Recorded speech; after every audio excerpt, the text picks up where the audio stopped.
Sa iba pang balita, nasa 500 pamilya naman apektado ng demolisyon sa Kalaanan Compound sa Caloocan City.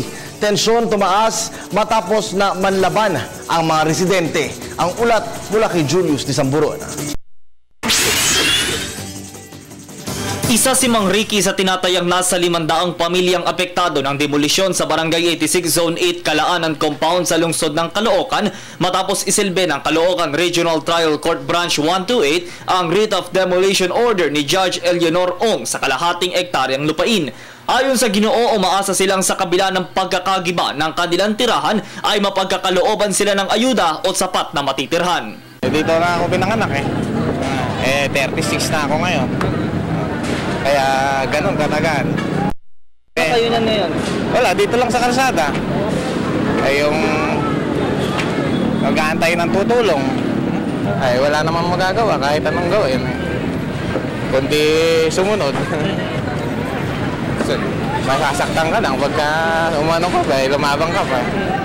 Martes ng umaga nang maging tensyonado ang mga eksena habang isinisilbi ng sheriff ang demolition order. Ayon kay Branch Sheriff Marwin Paul Batcho, nakasagupan ng mga pulis at ilang miyembro ng demolition team ang mga residente ng compound. Sugatan ang 3 pulis ng bato at kahoy habang tinamaan ng sumpak ang isa sa mga ito.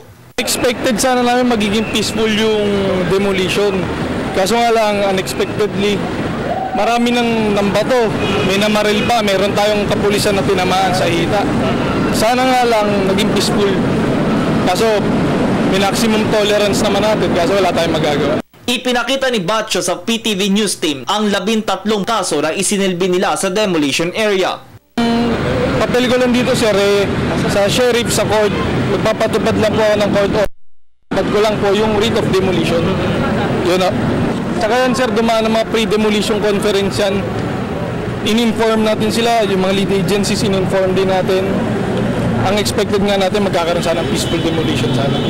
Kapansin-pansin ang walang patindang paggiba ng mga residente at demolition team ng kanilang mga tahanan bilang pagtalima sa nasabing kautusan. Base sa pinakahuling ulat, unti-unti nang humuhupa ang tensyon sa lugar. Ngunit makikita mo ang bakas ng kaguluhan mula sa mga nagkalat na basag na bote.